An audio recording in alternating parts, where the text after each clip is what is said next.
Morfem bebas. Morfem bebas yaitu morfem yang secara potensial dapat berdiri sendiri dalam suatu bangun kalimat, misalnya saya, duduk, kursi. Morfem-morfem tersebut bisa berdiri sendiri tanpa harus digabung dengan morfem lain. Morfem bebas biasanya berupa kata dasar atau akar kata meskipun ada juga kata dasar yang berupa morfem terikat. Akar kata atau kata dasar disebut juga dengan morfem dasar. Morfem terikat. Morfem terikat yaitu morfem yang tidak bisa berdiri sendiri dan yang selalu terikat dengan morfem lain untuk membentuk ujaran, misalnya ber, meng, kan. Morfem-morfem tersebut harus terikat dengan morfem lain agar bisa berdiri dalam sebuah kalimat, misalnya berteduh, menganalisa, dan sebutkan. Morfem terikat bisa berupa afiks, klitik, morfem unik atau akar kata.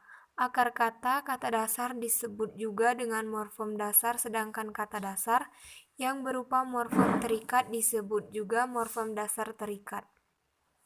Contoh yang berupa afiks, me, kan, dan an. Contoh morfem terikat yang berupa klitik, ku, mu, dan nya. Contoh morfem terikat yang berupa morfem dasar terikat, juang, temu, gurau.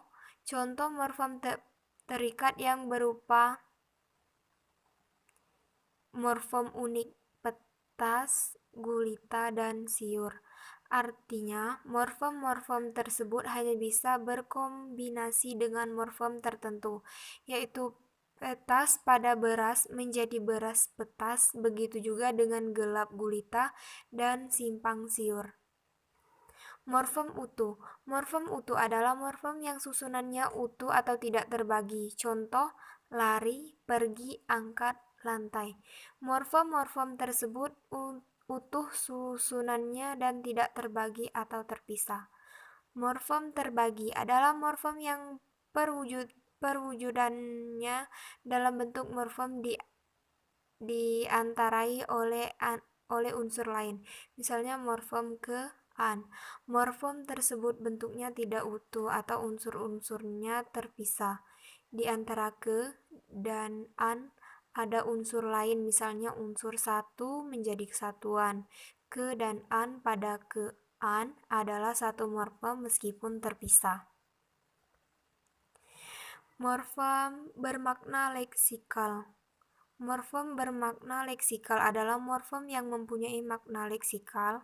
Makna leksikal adalah makna kata atau leksem sebagai lambang benda, peristiwa, objek, dan lain-lain. Contoh morfem: ikan, ku, jalan, dui, rumah, buku, dan mu. Morfem bermakna leksikal tidak sama dengan morfem bebas. Morfem bermakna leksikal bisa berbentuk morfem bebas, bisa juga berbentuk morfem terikat. Morfem dui termasuk morfem terikat karena harus digabung dengan morfem lain, misalnya dui bahasa. Morfem dui juga termasuk morfem bermakna leksikal karena morfem wi mempunyai makna leksikal yaitu dua. Morfem bermakna leksikal. Morfem tidak bermakna leksikal adalah morfem yang tidak mempunyai makna leksikal, tetapi mempunyai makna gramatikal.